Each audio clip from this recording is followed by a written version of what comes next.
Bharat operation ಸಿಂಧೂರ ಕಾರ್ಯಾಚರಣೆಗೆ ವಿಶ್ವಾದ್ಯಂತ ವ್ಯಾಪಕ ಬೆಂಬಲ ವ್ಯಕ್ತವಾಗಿದೆ. ಭಯೋತ್ಪಾದನೆ ವಿರುದ್ಧದ ಭಾರತದ ನಿಲುವನ್ನು ಜಾಗತಿಕ ನಾಯಕರು ಶ್ಲಾಘಿಸಿದ್ದಾರೆ.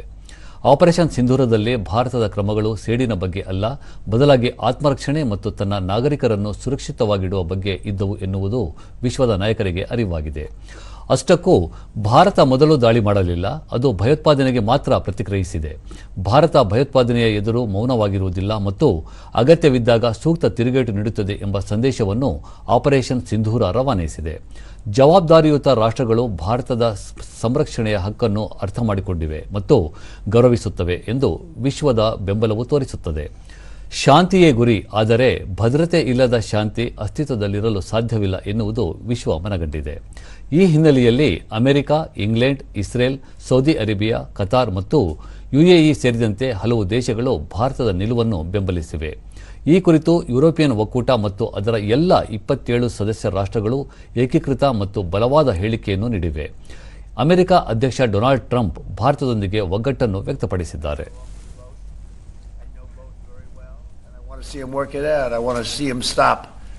And hopefully they can stop now. They've gone tit for tat.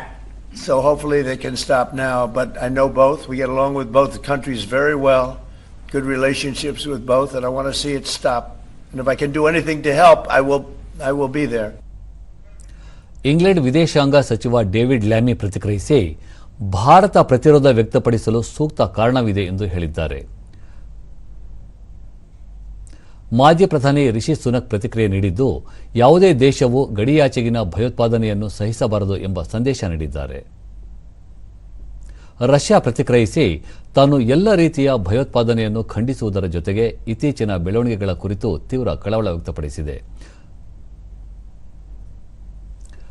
Israel ಕೂಡ ಭಾರತದ ಪರವಾಗಿ ದೃಢವಾಗಿ ನಿಂತಿದೆ. ಭಯೋತ್ಪಾದಕರಿಗೆ ಯಾವುದೇ ಆಶ್ರಯವಿಲ್ಲ ಮತ್ತು ಭಾರತವು ತನ್ನನ್ನು ತಾನು ರಕ್ಷಿಸಿಕೊಳ್ಳುವ ಹಕ್ಕನ್ನು ಹೊಂದಿದೆ ಎಂದು ಭಾರತದಲ್ಲಿರುವ ಇಸ್ರೇಲ್ ರಾಯಭಾರಿ ರುವೆನ್ ಅಜರ್ ಹೇಳಿದ್ದಾರೆ.